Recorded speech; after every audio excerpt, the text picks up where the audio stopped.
the temple of thy spirit. Let my spirit feel the warmth of your embrace. Let me be a holy habitation where your spirit is pleased to dwell. Oh Lord, I long to know your glory. There are many people who make wrong decisions in their life. చాలా మంది తమ జీవితంలో మరి తప్పుడు నిర్ణయాలు తీసుకునే వాళ్ళు ఉంటున్నారు. They make the decision based on what they see and what they think. చాలా విషయాల్లో వారు దేన్నైతే చూస్తారో ఏమైతే ఆలోచిస్తారో దాన్ని బట్టి నిర్ణయాలు తీసుకుంటారు. And it turns out that they were wrong. తర్వాత అది తప్పుగా బయటకు వస్తుంది పరిణామం. The topic of today's lesson, I'm titling it Under the Wings of the Almighty. సర్వశక్తిమంతుని రెక్కల నీడన సురక్షితము అన్న దాని గురించి మాట్లాడుతున్నాను. Now, I don't want people to misunderstand and then that God has wings. మరి తప్పుగా అర్థం చేసుకోవద్దు దేవునికి రెక్కలు ఉంటున్నాయి అని. As human beings, we start making something with wings and say that is God now. మనం మనుషులుగా మరి ఏదన్నా దానికి రెక్కలు కట్టి అది దేవునిగా పరిణమించడం తప్పు. God is spirit. దేవుడు ఆత్మ ఉంటున్నారు. God is not someone we can make with your own hands. దేవుడు మనం సొంత చేతులతో చేసే విగా ఉండడు. God is the one who made us, not that we make something and say that is God. దేవుడు మనని సృజించాడు. మనం ఏదన్నా చేసి అది దేవుడు అంటానికి కుదరదు. So when I say under the wings of the Almighty, it's a term that means under His protection. మరి దేవుని రెక్కల చాటున అంటే ఆయన రక్షణ కింద అని. Now we come to the book of Ruth. మనం రూతు గ్రంథం చూసినట్లయితే It's a book with 4 chapters. ఆ గ్రంథంలో కేవలం 4 అధ్యాయాలు మాత్రమే ఉంటాయి. And there are good things we can learn from that. చాలా మంచి విషయాలు ఆ పుస్తకం నుంచి మనం నేర్చుకోవచ్చు. You know, the whole word of God is the counsel of God. దేవుని వాక్యం మొత్తం కూడా మనకి నేర్పించే శిక్షగా ఉంటున్నది. And no one can say this part of the Bible is no longer relevant to us, that part is no longer relevant. No one can say that. ఎవరు కూడా ఈ బైబిల్లోని ఈ భాగం మనకి ఇప్పుడు అవసరం లేదు, ఆ భాగం మనకి అవసరం లేదు అని చెప్పడానికి వీల్లేదు. The word of God says all scripture is inspired by God and is suitable for profitable for correction, for instruction and to teach us what to do. దేవుని వాక్యం గురించి మరి ప్రతి ఒక్క వాక్యం కూడా దేవుడు ఆత్మచేత ప్రేరేపింపబడినది.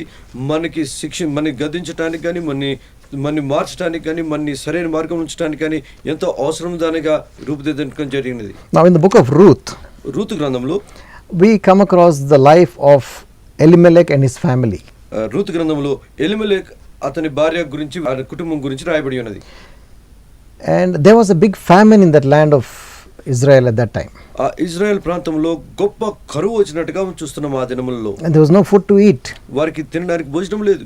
But in the neighboring country, ఆ పక్కన ఉన్న దేశములలో there was a lot of food. అక్కడ చాలా విస్తారంగా భోజనం ఉంది. There was no famine there. అక్కడ ఎటువంటి కరువు లేదు. Maybe the famine in Israel was caused because of the sin, maybe. ఆ ఇజ్రాయెల్ దేశంలో ఉన్నటువంటి కరువు కారణము పాపమై ఉండొచ్చు. Sometimes we bring curses upon our own nation because of our sins. మన పాపమును బట్టి మన దేశం మీద మనం అనేక సార్లు మన శాపం కూడా తెచ్చుకుంటాం. Calamities come upon our nations because of sins. మరి అనేకమైన అనర్థ కార్యాలు మన దేశం జరుగుతూ ఉంటవి.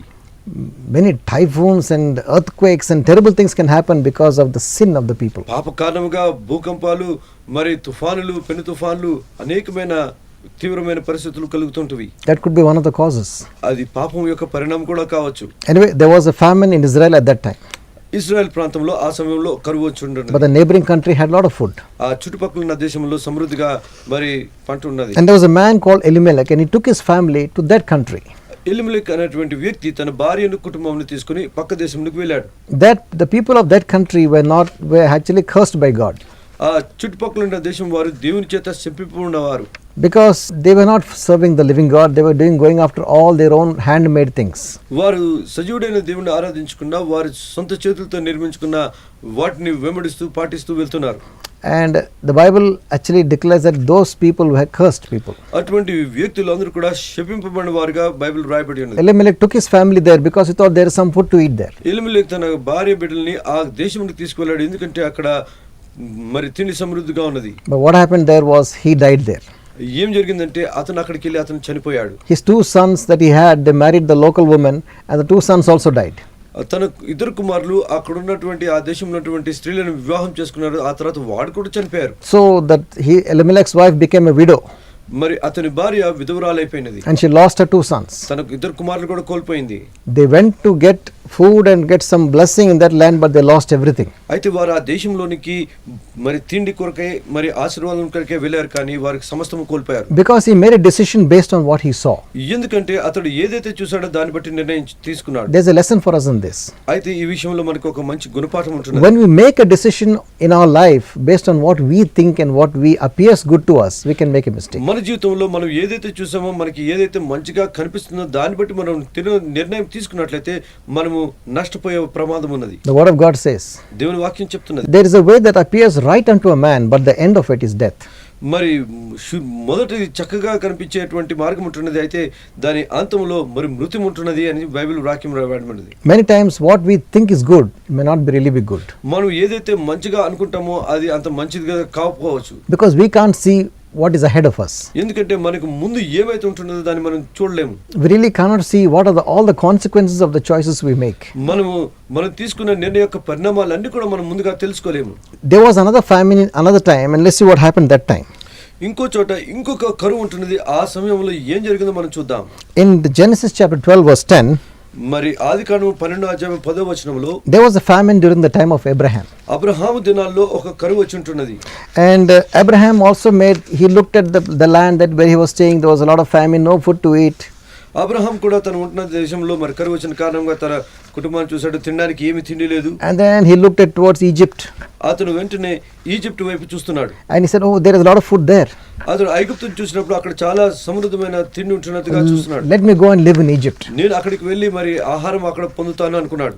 And the Bible says Abraham went down to live in Egypt.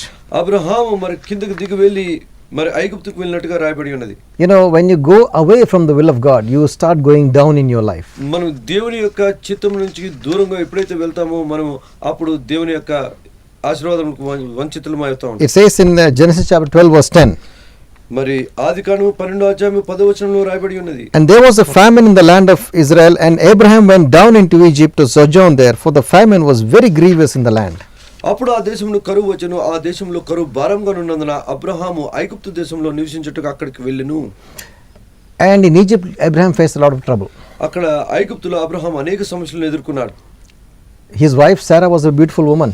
అతని భార్య సారా ఎంతో అందమైన వ్యక్తి అయి ఉంటున్నది. And Pharaoh, the king of Egypt, ఐగుప్తులో ఉన్నటువంటి ఫరో, రాజైన ఫరో, he saw Sarah and he wanted to take her for his wife. మరి సారాని చూచినప్పుడు ఆ సారాని తన భార్యగా తీసుకోవాలని ఆశపడ్డాడు. And if God had not intervened, ఒకవేళ దేవుడు అందులో మరి ఇంటర్ఫియర్ కానట్లయితే Pharaoh would have defiled the wife of Abraham.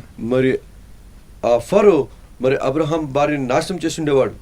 See, he made a mistake and he went to a place he should not have gone. Abraham మొట్టమొదటిగా అతను వెళ్ళకూడని ప్రాంతానికి వెళ్ళాడు. అది మొట్టమొదటి తప్పు అంటున్నది. He didn't ask God where he was supposed to go. అతను దేవుణ్ణి అడగలేదు, దేవా నేను ఇటు వెళ్ళాలి అని. He made a decision based on what he saw. అతను ఏదైతే చూసాడో దాన్ని బట్టి ఒక నిర్ణయం తీసుకున్నాడు. And when Abraham came out of Egypt, it says he came up out of Egypt. He came up. yani Abraham ఐగుప్తును విడిచి వచ్చినప్పుడు పైకి ఎక్కి వచ్చినట్టు చూస్తున్నాం. See, when you come back of the wrong decision, we come back to the right path. You're going up in your life again. మనం తప్పు నిర్ణయం నుంచి సరైన మార్గం తీసుకున్నప్పుడు మన జీవితంలో హెచ్చైన స్థానానికి వెళ్తున్నట్టుగా Many times we make mistakes and then our life starts going down. మనం ఎప్పుడైతే తప్పు నిర్ణయం తీసుకుంటామో మన జీవితం క్రమేణా కిందకి జారిపోతున్నట్టుగా And we ఉంటుంది. get deeper into the mess. మనము ఇంకా అనేకమైన మరి తప్పు మార్గంలోకి మనం చిక్కుకునే వాడుగా ఉంటాం. But there is always a way out. You can come back. అయితే దేవుడు అందులో నుంచి ఒక మంచి మార్గం మనం బయటికి రాగలిగే మార్గం. You can humble yourself and say, Lord, I have made a mistake. Take me back. God will restore you. దేవుని సన్నిధికి వెళ్ళి ప్రభువా మనం తగ్గించుకొని ప్రభువా నేను తప్పు చేశాను, నన్ను సరైన మార్గం తీసుకువెళ్ళు అంటే దేవుడు తప్పకుండా సహాయం చేస్తాడు. Maybe you have made a mistake in your life. మన జీవితంలో మన విధంగా మనం తప్పు చేస్తున్నామేమో. Maybe your life is going down. మన జీవితం క్రమేణా కిందకి దిగజారిపోతుందేమో. Maybe you found that, oh, that decision I made in that business or in that work I did, it was a wrong decision. బహుశా మన జీవితంలో మనం తీసుకున్న ఆ తీర్మానము, ఆ నిర్ణయము, ఆ వ్యాపారంలో కానీ పనిలో కానీ తీసుకున్న నిర్ణయం తప్పేమో, అందుకని మనం కిందకి వెళ్ళిపోతున్నామేమో. That has led to a lot of spiritual dryness in your life. మరి ఆ కారణంగా ఆత్మీయ రీతిగా ఎంతో మరి ఎండిపోయిన స్థితిలో ఉంటున్నామేమో. Maybe you are in a dry land right now. మనం ఒకవేళ ఎండిపోయిన భూమిలో ఉంటున్నామేమో. You have lost many things. మనం ఎన్నో విషయాలు కోల్పోయామేమో. But you can always come back. అయినప్పటికీ కూడా మనం తిరిగి రాగలుగుతాం. Abraham came back out of Egypt. మరి అబ్రహాము ఐగుప్తు నుంచి తిరిగి వచ్చాడు. Came back to the land that God initially called him to. దేవుడు ఏ ప్రాంతంలోకి అయితే పిలిచాడో ఆ ప్రాంతానికి తిరిగి వచ్చాడు. There's another person along with Abraham, whose name was Lot. అబ్రహాంతో మరొక వ్యక్తి ఉంటున్నాడు, అతని పేరు లోతు ఉంటున్నది. And it talks about Lot in Genesis chapter 13. మరి ఆదికాండం 13వ అధ్యాయంలో అక్కడ లోతు గురించి వ్రాయబడి ఉంటున్నది. Genesis chapter 13 verse 10, it says, "And Lot lifted up his eyes and beheld all the plain of Jordan, that it was very well watered everywhere, before the Lord destroyed Sodom and Gomorrah. It was even as the garden of the Lord, like the land of Egypt." అక్కడ 13వ అధ్యాయం 10వ వచనంలో అక్కడ రాయబడి ఉంటున్నది, లోతు తన కన్నులెత్తి యోర్దాను ప్రాంతం అంతటిని చూచెను, యెహోవా సొదొమ గొమొర్రా అను పట్టణములను నాశనం చేయక మునుపు సమోరా వచ్చే వరకు అదంతయు యెహోవా తోటవల ఐగుప్తు దేశం వలె నీలుపార దేశమై ఉండెను. And it says in verse 11, "And Lot chose all the plain of Jordan because of what it looked so nice to his eyes." కాబట్టి లోతు తనకు యోర్దాను ప్రాంతం అంతటిని ఏర్పరచుకుని తూర్పుగా ప్రయాణం చేసి అట్లు వారు ఒకరినొకరు వేరైపోయిరి. And you know what happened to Lot? లోతు జీవితంలో ఏమైంది? His whole family was destroyed. అతని కుటుంబం అంతా కూడా నాశనం అయిపోయింది. Because the people of that plain were very wicked people. ఎందుకంటే ఆ ప్రాంతంలో ఉన్న వ్యక్తులు బహు దుష్టులై ఉంటున్నారు. It looked nice outside, everything was good, a lot of water and well watered like a garden. బయట నుంచి చూసినప్పుడు చక్కగా మంచి నీరు పారుదలగా చక్కనమైన సుందరమైన ప్రాంతంగా But కనబడుతున్నది. without getting God's guidance, he decided to go in that place. అయితే దేవుని యొక్క నడుపుదల లేకుండా కూడా ఆ ప్రాంతానికి వెళ్ళిపోయాడు. And all his family was destroyed. అతని కుటుంబం అంతా కూడా నాశనం అయిపోయింది. His 2 daughters and his wife. అతని 2 కుమార్తెలు, అతని భార్య. And his daughters, they survived the destruction, but their whole descendants were cursed. అయితే కూతురులు అంతరించలేదు కానీ అతని వారి సంతానం అంతటి కూడా నాశనం అయిపోయినట్టుగా చూస్తున్నాం. Now we find that, making a decision based on what you see can lead to a lot of problems in your life. మనం చూచిన దాన్ని బట్టి నిర్ణయం తీసుకుంటే అనేకమైన మరి ఇరుకుల ఇబ్బందులకు గురవుతాం. Abraham faced a problem, Lot faced a big problem. Abraham తన జీవితంలో సమస్యలను ఎదుర్కోవాల్సి వచ్చింది, లోతు తన జీవితంలో పెద్ద సమస్యలను ఎదుర్కొన్నాడు. Elimelech lost his family. Elimelech తన కుటుంబాన్ని మొత్తం కూడా నాశనం He అయిపోయింది. died and his sons died. అతను చనిపోయాడు, అతని కుమారులు చనిపోయారు. All of them did the same mistake. అందరూ కూడా ఒకే ఒక తప్పు చేశారు. They saw what was good to their eyes and they followed their own understanding and they made a mess of their వారు lives. కను దృష్టికి ఏది మంచిదైతే అనుకున్నారో, వారు ఆలోచనలో ఏదైతే సరే అనుకున్నారో వారు దాన్ని పాటించి వెళ్ళి నాశనం అయిపోయారు. In Genesis 26, మరి ఆదికాండం 26వ అధ్యాయము it talks of another famine. అక్కడ ఇంకొక కరువు గురించి వ్రాయబడి ఉన్నది. And this time, Isaac was in the land. ఆ సమయంలో ఇస్సాకు ఆ ప్రాంతంలో ఉంటున్నాడు. Isaac was the son of Abraham. ఇస్సాకు అబ్రహాము యొక్క కుమారుడు. Genesis 21 and verse 1 says, "And there was another famine in the land beside the first famine in the days of Abraham." ఆదికాండం 26వ అధ్యాయం మొదటి వచనంలో అబ్రహాము దినములో వచ్చిన మొదటి కరువు గాక మరి ఒక కరువు ఆ దేశంలో వచ్చెను. And verse 2 says, "And the Lord appeared to Isaac and told him not to go down to Egypt, but dwell in the land. And Isaac obeyed God, and he stayed in the land of famine. And because he obeyed the voice of God, when he sowed in the land, he received 100-fold harvest in the time of famine." అయితే 2వ వచనం నుంచి మనం చూసినట్లయితే అక్కడ యెహోవా అతనికి ప్రత్యక్షమై, నీవు ఐగుప్తులోనికి వెళ్ళక నేను నీతో చెప్పిన దేశం నుండి నివసించుము, ఈ దేశమందు పరవాసమై యుండుము, నేను నీకు తోడయుండి నిన్ను ఆశీర్వదించను, ఏలయనగా నీకును నీ సంతానమునకు నీ దేశంలోని ఇచ్చి నీ తండ్రి అయిన అబ్రహాముతో చేసిన ప్రమాణము నెరవేర్చి ఆకాశ నక్షత్రములో నీ సంతానం విస్తరింపజేసి ఆ దేశంలోని నీ సంతానం ఇచ్చెదను, నీ సంతానం సమస్త భూలోకములోని సమస్యను ఆశీర్వదింపబడుదురు. And the word says he sowed in that land and he received 100-fold because he obeyed the voice of the Lord. అక్కడ ఇస్సాకు ఆ దేశంలో విత్తను విస్తారమైన నూరుదంతల పంటను కోసను అని రాయబడి ఉన్నది. Because of obedience. ఎందుకంటే విధేయుడై ఉన్నాడు. When you are led by the Spirit of God, ఎప్పుడైతే మనం ఆత్మచేత నడిపింపబడిన వారమో, it may seem like foolishness to stay in a place. God may say stay there. It may look like foolishness. దేవుడు మనని ఎక్కడైతే నివసించమని చెప్పిన పరిస్థితి మనం దాన్ని ఒకవేళ మనకి మరి మూర్ఖంగా అనిపించవచ్చు. Isaac thought, this is famine. How can I stay in this land of famine? మరి ఇస్సాకు అనుకొని ఉండొచ్చు, ఇక్కడైతే ఒక కరువు ఉంటున్నది, నేను ఏ విధంగా ఇక్కడ ఉండగలుగుతాను. But he obeyed the voice of God. కానీ అతడు దేవునికి విధేయుడై ఆ ఆజ్ఞను పాటించాడు. God said, stay here. దేవుడు అన్నాడు, ఇక్కడే ఉండు, I will bless you. నేను నిన్ను ఆశీర్వదిస్తాను. And he had 100-fold harvest. అతనికి 100 దంతల పంటను కోసుకున్నాడు. He decided to obey the voice of God, not what he saw. ఇస్సాకు తను చూచిన దానిని బట్టి కాక దేవుని మాటకు విధేయుడై ఆయన దాన్ని పాటించాడు. When you obey the voice of God, ఎప్పుడైతే మనం దేవుని ఆజ్ఞను పాటిస్తామో all around you things may be going down. మన చుట్టుపక్కల ఉన్న అన్ని కూడా మరి దిగజారిపోవచ్చు, కింద పోవచ్చు. Financial life world may be collapsing. మరి ఆర్థిక వ్యవస్థ దేశమంతటి కూడా కింద పడిపోవచ్చు. But when you obey the voice of God అయితే మనం దేవుని స్వరాన్ని విన్నట్లయితే and do what he says, ఆయన ఏం చెప్పాడో దాన్ని చేసినట్లయితే, even if everything collapses, you will still be strong. సమస్తమును కింద పడిపోయినప్పుడు కూడా మనము స్థిరంగా బలంగా ఉంటాం. God will bless those who obey him. ఎవరైతే దేవుని విధేయులే ఆయన ఆజ్ఞను పాటిస్తారో దేవుడు వారిని ఆశీర్వదిస్తారు. Those who listen to his voice and obey him, they are blessed. ఎవరైతే వాక్యాన్ని విని విధేయులు అవుతారో దేవుడు వారిని ఆశీర్వదిస్తారు. Because if we make our own choices, we'll make a mistake. మనం ఒకవేళ సొంత నిర్ణయం తీసుకున్నట్లయితే మనం తప్పు నిర్ణయాలు We చేస్తాం. are human beings. మనం మనుషులము. We don't know what's ahead tomorrow. మనకి మన ముందే ఉంటుందో We మనకి don't know తెలియదు. what will happen next year. వచ్చే సంవత్సరం ఏం జరుగుతుందో మనకి We don't తెలియదు. know anything. మనకి ఏమీ కూడా తెలియదు. We are just living day by day.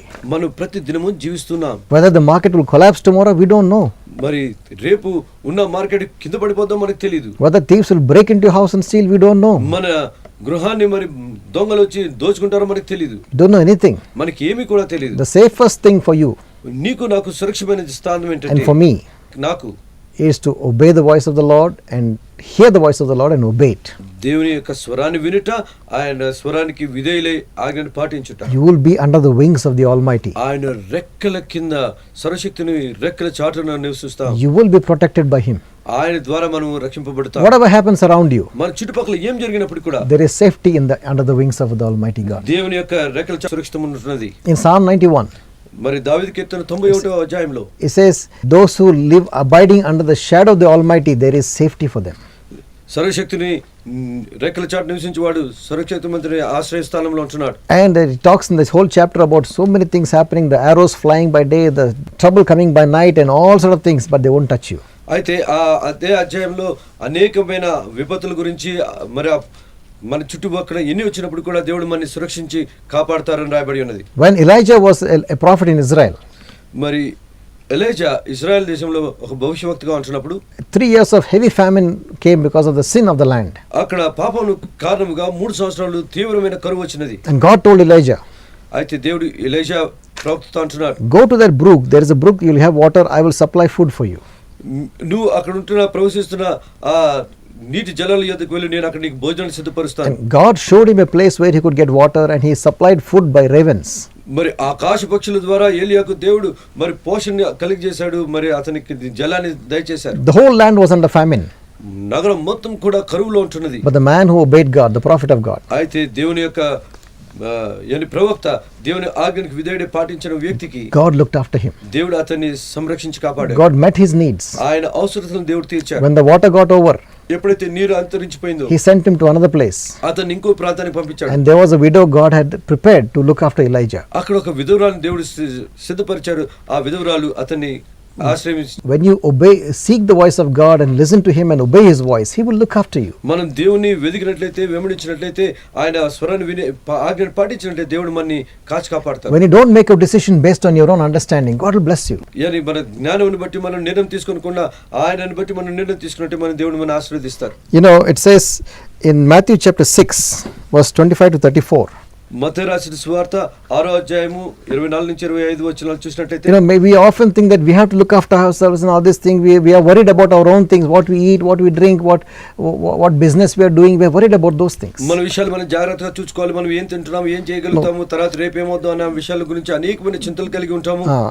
But Jesus said, why do you worry about those things? అయితే యేసు ప్రభువు అంటారు, ఈ అన్నిటి కొరకు మీరు ఎందుకు చింతిస్తున్నారు? The God who created you, దేవుడు అయితే నిన్ను సృజించాడు. he knows your needs. ఆయన నీ అవసరాలు తెలుసు. He knows what all you need. ఆయన నీకు కావాల్సినవన్నీ ఆయనకు తెలుసు. All your family needs. నీ యొక్క కుటుంబ అవసరాలన్నీ He ఆయనకు knows తెలుసు. everything. ఆయనకి సమస్తమును తెలుసు. Even before you ask him, he knows it. నువ్వు అడగక మునిపే ఆయనకి అన్ని తెలుసు. You know, it says in Matthew chapter 6, మత్తయి రాసిన సువార్త 6వ అధ్యాయము, Jesus always he was telling his disciples, ఆయన తన శిష్యులతో బోధిస్తున్నారు, why do you worry about tomorrow? మీరు ఈ అన్నిటి గురించి రేపటి గురించి ఎందుకు Why చింతిస్తున్నారు? do you worry what you're going to wear, మీరు ఏం ధరించదమో అని మీరు ఎందుకు or చింతిస్తున్నారు? what you're going to eat? మీరు ఏం తింటామని ఎందుకు చింతిస్తున్నారు? Why are you worried? ఈ అన్నిటి గురించి మీరు ఎందుకు చింతిస్తున్నారు? Look at the grass in the field. మీరు ఈ అడవి గడ్డిని చూడండి, Look at the flower in the field, మరి ఆ ఉన్నటువంటి పువ్వుని చూడండి, the lily of the field. మరి ఆ లిల్లీ యొక్క ముఖం చూడండి. He said, even Solomon, King Solomon, the greatest king, in all his glory, was not clothed like one of these flowers.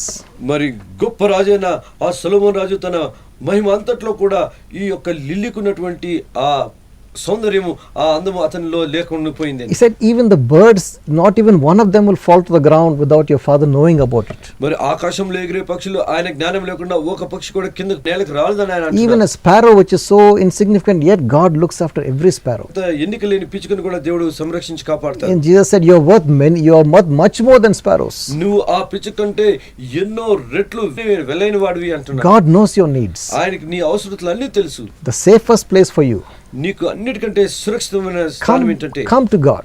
ఆయన సన్నిధికి రండి. Get his understanding. ఆయన జ్ఞానాన్ని పొందుకోండి. Be led by the Spirit of God. ఆయన ఆత్మచేత నడిపింపబడండి. Don't make your own decisions. మీ సొంత నిర్ణయాలు తీసుకొనవద్దు. Learn to ask of God's God and be led by his Spirit. ఆయన సన్నిధిలో ఆయన అడిగి నేర్చుకుని తెలుసుకునే వారుగా ఉండండి. But you say, Lord, but brother, how does God speak to me? మీరు అనొచ్చు, సహోదరుడా దేవుడు ఏ విధంగా మాట్లాడతారు? I never hear him. నేను ఎప్పుడు కూడా వినలేదు ఆయన్ని. You can learn to hear the voice of God. మీరు నేర్చుకోగలరు ఆయన స్వరం వింటారు. It comes with your intimacy with God. ఆయనతో సన్నిహిత సంబంధం కలిగినప్పుడు మీరు నేర్చుకుంటారు. The more you spend time in the presence of God, ఎంత ఎక్కువ సమయం ఆయన సన్నిధిలో వెచ్చిస్తారో you will be able to hear the voice of God. ఆయన స్వరం వినగలుగుతారు. He will be able to share his thoughts with you. ఆయన ఆలోచనలు మీకు పంచుకుంటారు. If you're not able to hear the voice of God, మీరు దేవుని యొక్క స్వరాన్ని మీరు వినలేరు. you're not walking with God. You're busy with your own things. మీరు దేవునితో నడవట్లేదు, ఎందుకంటే మీరు వ్యస్తంగా మీరు యొక్క ఇష్టమైన పనుల్లో మీరు మరి వెళ్ళినవైపోయారు. The more time you spend in the presence of God, ఎంత ఎక్కువ సమయం మీరు దేవుని సన్నిధిలో గడుపుతారు, your hearing becomes sharper. మీ వినుట మరి చాలా సున్నితంగా Not ఏర్పడుతుంది. the physical hearing, but the spiritual hearing. మరి బాహ్యంగా వినుట కాదు, ఆత్మిక రీతంగా వినుట. You'll be able to pick out when God speaks to you. దేవుడు మీతో మాట్లాడినప్పుడు మీరు ఆ స్వరాన్ని The పట్టుకోగలుగుతారు. other voices will become softer and far away when you are in the presence of God. మిగతా స్వరాలన్నీ కూడా మరి చిన్నగెళ్ళిపోయి అవి దూరంగా వెళ్ళిపోతాయి. And God will speak to you, commune with you heart to heart. దేవుడు హృదయంతో నీ హృదయంతో ఆయన వ్యక్తిగతంగా I've మాట్లాడాడు. experienced it. నేను అది అనుభవించాను. All of us can experience it. మనం అందరూ కూడా అనుభవించవచ్చు. Don't think only certain special people is the one God speaks to. No. ఇప్పుడు ఈ విధంగా అనుకోకూడదు, కేవలం దేవుడు ఏర్పరచుకున్న కొంతమంది మాత్రమే ఈ విధంగా వినగలుగుతారు. Jesus said, my sheep hear my voice దేవుడు అంటాడు, నా గొర్రెలు నా స్వరం వినును and అంటున్నాడు. they follow me. నన్ను వెంబడించును అంటున్నారు. It's very important that we learn how to hear the voice of God. ఇది చాలా ఎంతో ప్రాముఖ్యము. ఆయన స్వరం వినటం మనం ఎంతో ప్రాముఖ్యము. And it's important that we learn how to obey the voice of God. ఆయన స్వరాన్ని విని దాన్ని అనుకరించి వెంబడించడం ఎంతో అవసరము. If your heart is an obedient heart, God will speak to you. మనం ఒక విధేయత కలిగిన హృదయతే దేవుడు మన ప్రార్థన వింటాడు. But if God knows that whatever he speaks you're not going to obey, then it's very difficult to hear the voice of ఆయన God. ఏం మాట్లాడినా కానీ మనం వినకుండా మనం ఉండేవారమైతే ఆయనతో మనతో మాట్లాడరు. Once I was driving a scooter on the road నేను ఒకసారి స్కూటర్ రోడ్డు మీద డ్రైవ్ చేస్తూ many వెళ్తున్నాను. years back. చాలా సంవత్సరాల క్రితం. And as I was driving, I told the Lord, why don't you speak to me like you spoke to David and all the prophets of the old? Why don't you speak to me like that? నేను అన్నాను, ప్రభువా నువ్వు దావీదు మరి పెద్ద పెద్ద మరి ప్రవక్తలతో మాట్లాడిన విధంగా నాతో ఎందుకు మాట్లాడు అన్నాను. Suddenly he spoke to me. అనుకోకుండా ఆయన నాతో మాట్లాడారు. A thought came into my mind which was not my thoughts. ఒక ఆలోచన నా హృదయానికి తట్టింది. అది నా మనసులో నుంచి వచ్చిన ఆలోచన కాదు. I didn't know where the thought came from. Suddenly thought came into my mind. అది ఎక్కడి నుంచి వచ్చిందో నాకు తెలియలేదు. The thought was, I don't throw my pearls before swine. ఆ ఆలోచన ఏంటంటే, నేను పందుల ముందు ముత్యాలు వెదజల్లను. I was shocked. నేను ఆశ్చర్యపోయాను. While I was driving the scooter, the sudden thought came and I was almost lost my balance. నేను స్కూటర్ డ్రైవ్ చేస్తున్నప్పుడు అనుకోకుండా ఆ తలుపు వచ్చినప్పుడు నేను బ్యాలెన్స్ తప్పిపోయే పరిస్థితిలో ఉండి ఒక నిమిషం అనుకున్నాను. I said, Lord, am I swine? ప్రభువా నేను పందినా? Why did this thought come to me? ఎందుకు ఇటువంటి ఆలోచన నాకు వచ్చింది? What are you talking about? దేని గురించి మీరు మాట్లాడుతున్నారు? Then the Lord can explain what it meant. దేవుడు ఆ విషయం ఏంటి అన్నది నాకు పూర్ణంగా చెప్పారు. When you throw your pearls before swine, they don't realize the value of the pearls. పంది ముందు ముత్యాలు పెట్టినప్పుడు ఆ పందికి దాని ముత్యం యొక్క విలువ తెలియదు. They just trample it and just destroy it. దాన్ని కాళ్ళతో తొరికివేసి దాన్ని నాశనం చేస్తవి. And the Lord told me, దేవుడు నాతో అంటున్నారు, if you don't obey what I tell you, you are like a swine. నేను నీకు చెప్పిన దాన్ని నువ్వు విధేయుడిగా ఉండనట్లయితే నువ్వు ఒక పందివి. But if you listen to me and obey what I say, I will speak to you. నేను చెప్పిన దానికి విధేయుడివై నువ్వు పాటించినట్లయితే నేను నీతో మాట్లాడతాను. How many of us are like spiritual swine? మనం ఎంతమంది ఆత్మిక రీతిలో పంది అవస్థలో ఉంటున్నాం? Neither we listen to God, మనం దేవుని వినము, or if we hear, we don't obey it. ఒకవేళ విన్నప్పుడు కూడా దాన్ని అంగీకరించి పాటించము. We need to learn to be sensitive and obedient to the voice of God. మనము ఆయన మాటకు ఆయన స్వరానికి సన్నిహితంగా ఉండి స్పందించే వారంగా ఉండాలి. Like King David. దావీదు రాజుగా whenever he went for this thing, he used to ask the Lord, Lord, shall I go after them or shall I not do it? ఆయన ఎప్పుడు కూడా దేవుని అడుగుతాడు, ప్రభువా వీరి వెనకాల నేను వెళ్ళాలా వెళ్ళకూడదా అని ఆయన దేవుని చిత్తం Every time తెలుసుకుంటాడు. he says that David inquired of the Lord. ప్రతి చోట కూడా దేవుని సలహాని ఆయన అడిగి తెలుసుకున్నట్టుగా రాయబడి ఉన్నది. Don't make a decision based on what you see, మీరు చూసిన దాన్ని బట్టి త్వరపడి నిర్ణయం తీసుకునవద్దు. because you will make mistakes. ఎందుకంటే మనము తప్పు నిర్ణయాలు చేస్తుంటాం. Our God is willing to guide us. He wants to lead us. మన దేవుడు మనని నడిపించడానికి ఆయన హృదయం కలిగి ఆయన మన నడిపించే దేవుడు He అంటున్నాడు. wants us to hear his voice and follow him like good sheep. మనం ఆయన స్వరం విని ఆయన వెంబడించే మంచి గొర్రెగా ఉండాలని ఆయన కోరుతున్నారు. But we just make our decisions based on our own understanding. మన సొంత జ్ఞానమును బట్టి మనం తప్పు నిర్ణయాలు తీసుకుంటూ We ఉంటాం. mess up our lives. మన జీవితాన్ని నాశనం చేసుకుంటాం. Have you messed up your life?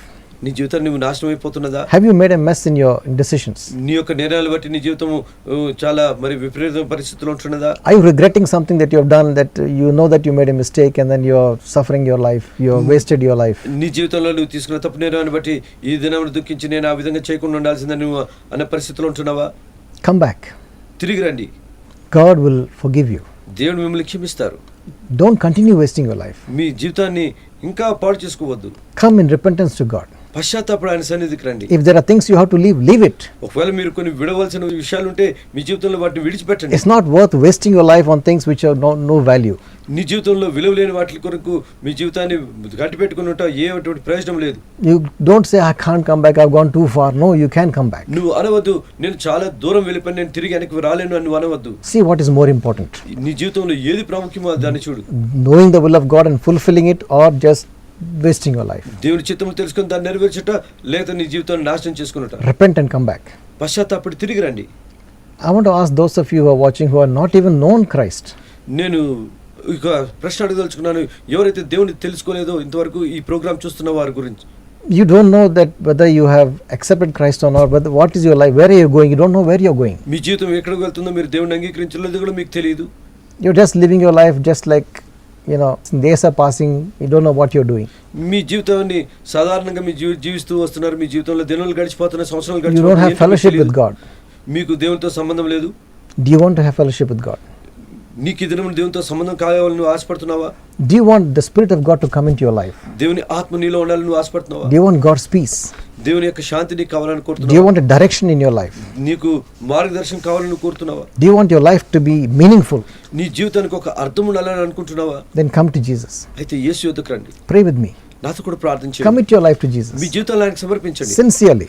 మరి పూర్తి హృదయంతో. And God will touch you. ఆయన మిమ్మల్ని స్పందిస్తారు. Pray with me. నాతో కూడా ప్రార్థించండి. Jesus, Yesu, I believe that you are the Son of God. మీరు దేవుని కుమారుడని విశ్వసిస్తున్నాను. I believe you died for me on the cross. నేను విశ్వసిస్తున్నాను, మీరు నా కొరకు సిలువలో చనిపోయారు. You shed your blood for me. నా కొరకు మీ రక్తాన్ని You చిందించారు. rose again on the third day. మూడో దినం తిరిగి లేచారు. I believe that. నేను విశ్వసిస్తున్నాను. I believe that, Lord, you can change my life. నేను విశ్వసిస్తున్నాను, మీరు నా జీవితాన్ని మార్చగలరు. Come into my life. నా హృదయంలోనికి రండి. Transform me. నా జీవితాన్ని మార్చివేయండి. Put your spirit in me. నీ యొక్క ఆత్మ నాలో ఉంచండి. Make me your child. నన్ను నీ బిడ్డగా చేయండి. In Jesus' name I pray. యేసు నామములో ప్రార్థిస్తున్నాను. Amen. ఆమేన్. Pray sincerely, మరి మంచి మనసుతో ప్రార్థన చేయండి. and God will hear your prayer. దేవుడు మీ ప్రార్థన ఆలకిస్తారు. He will start guiding you, ఆయన మిమ్మల్ని మార్గదర్శనం and చూపిస్తుంటారు. you will not make mistakes in your life. అప్పుడు మీరు జీవితంలో ఎటువంటి తప్పులు You చేయరు. won't mess up your life. మీ జీవితంలో నాశనం చేసుకోవద్దు. God bless you. దేవుడు మిమ్మల్ని ఆశీర్వదించును I'll గాక. see you again next week. వచ్చే వారం మిమ్మల్ని తిరిగి కలుసుకుంటాం.